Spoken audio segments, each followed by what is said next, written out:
This man trembled with fear and kept cowering. Mogarich? Azazello asked of the one fallen from the sky. Aloisi Mogarich, the man answered, shivering. Was it you who, after reading Lachinsky's article about this man's novel, wrote a denunciation saying that he kept illegal literature? Asked Azazello.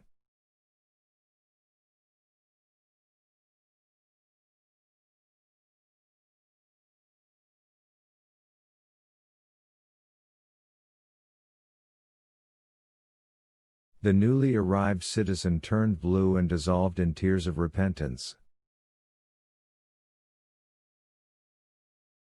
You wanted to move into his rooms? Azazello twanged as soulfully as he could.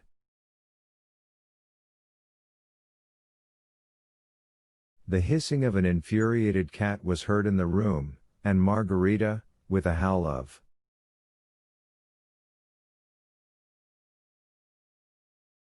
"No, a witch when you see one," sank her nails into Aloisi Mogarich's face. A commotion ensued. "What are you doing?" the master cried painfully. "Margot, don't disgrace yourself."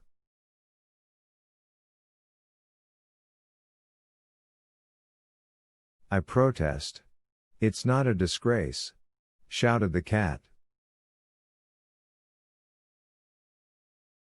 Koroviev pulled Margarita away.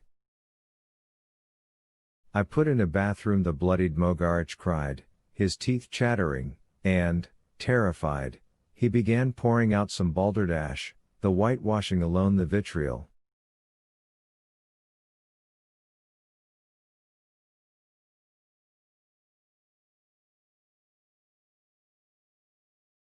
"Well, it's nice that you put in a bathroom," Azazello said approvingly. "He needs to take baths." And he yelled, "Out."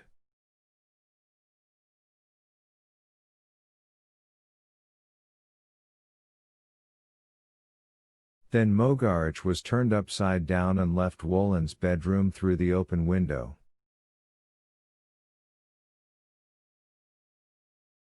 The master goggled his eyes, whispering, "Now that's maybe even neater than what Ivan described."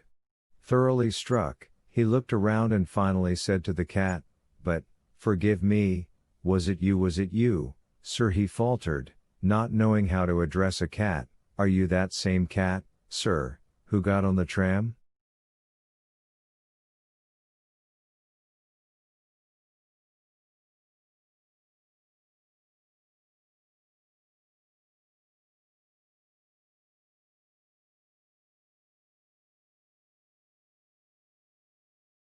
"I am," the flattered cat confirmed and added, "It's pleasing to hear you address a cat so politely."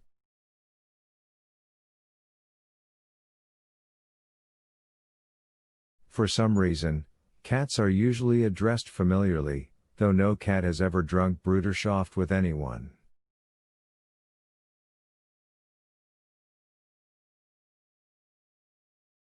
"It seems to me that you're not so much a cat," the master replied hesitantly. "Anyway, they'll find me missing at the hospital," he added timidly to Woland.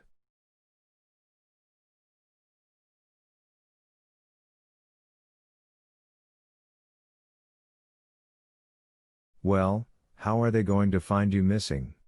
Koroviev soothed him, and some papers and ledgers turned up in his hands.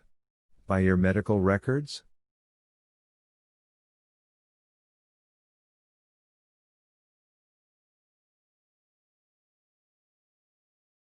"Yes." Koroviev flung the medical records into the fireplace. "No papers, no person," Koroviev said with satisfaction. "And this is your landlord's house register?"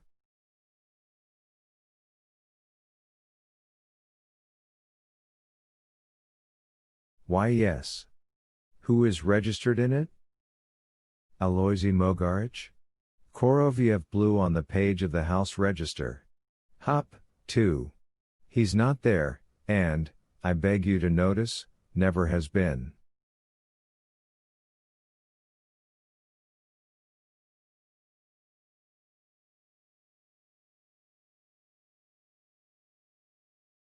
And if this landlord gets surprised, tell him he dreamed Aloysi up. Mogarich? What Mogarich? There was never any Mogarich. Here the loose-leafed book evaporated from Korovyev's hands. And there it is, already back in the landlord's desk.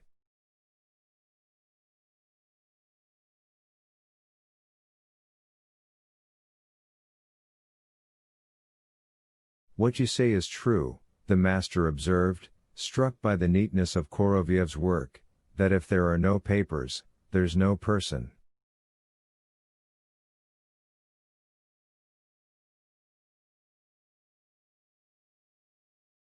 I have no papers, so there's precisely no me.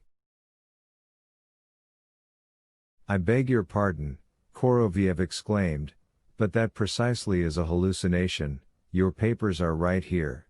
And Koroviev handed the master his papers.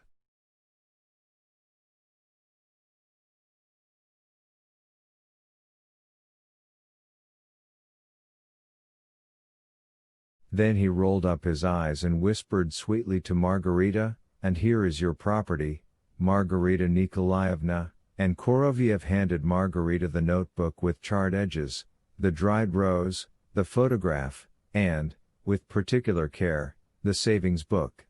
10,000, as you kindly deposited, Margarita Nikolaevna.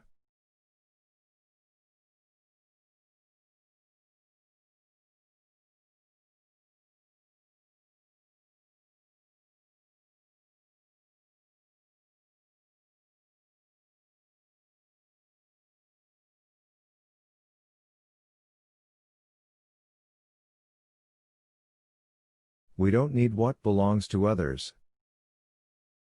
Sooner let my paws wither than touch what belongs to others, the cat exclaimed, all puffed up, dancing on the suitcase to stamp down all the copies of the ill-fated novel.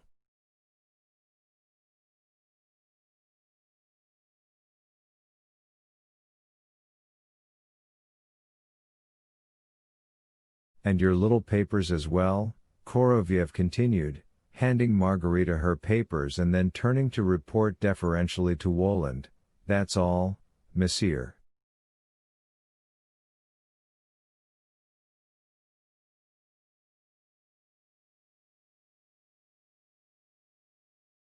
No, not all, replied Woland, tearing himself away from the globe.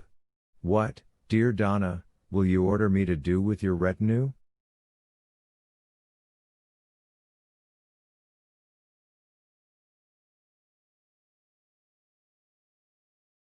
I personally don't need them. Here the naked Natasha ran through the open door, clasped her hands, and cried out to Margarita.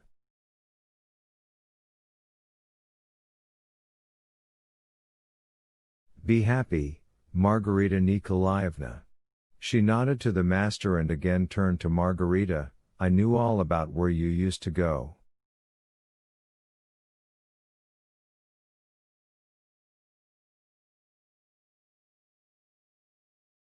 Domestics know everything, observed the cat, raising a paw significantly. It's a mistake to think they're blind.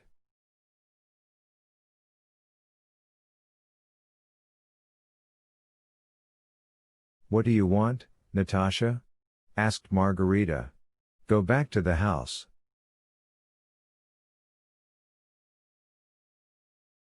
Darling Margarita Nikolaevna, Natasha began imploringly and knelt down, ask them, she cast a sidelong glance at Woland, to let me stay a witch.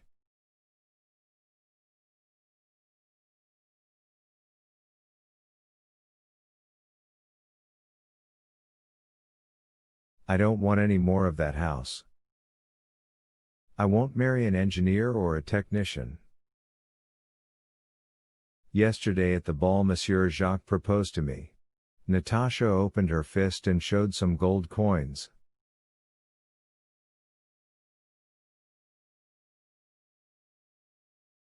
Margarita turned a questioning look to Woland.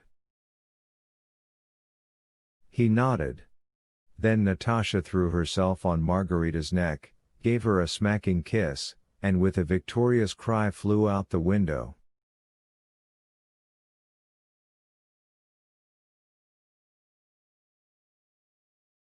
In Natasha's place Nikolai Ivanovich now stood. He had regained his former human shape, but was extremely glum and perhaps even annoyed.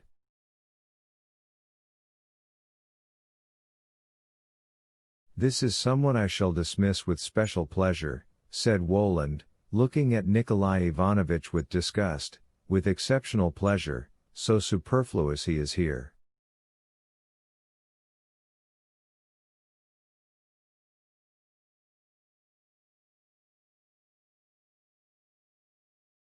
"I earnestly beg that you issue me a certificate," Nikolai Ivanovich began with great insistence, but looking around wildly, "as to where I spent last night."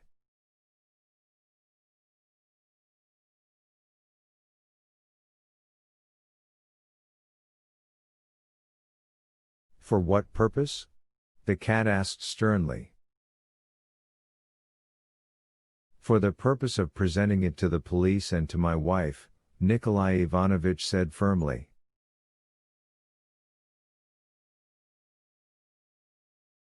"We normally don't issue certificates," the cat replied, frowning, "but, very well, for you will make an exception."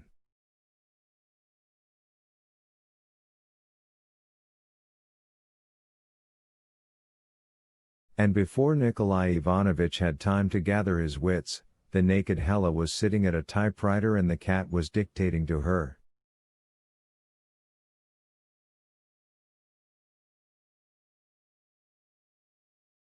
"It is hereby certified that the bearer, Nikolai Ivanovich, spent the said night at Satan's ball, having been summoned there in the capacity of a means of transportation, make a parenthesis, Hella, in the parenthesis put hog."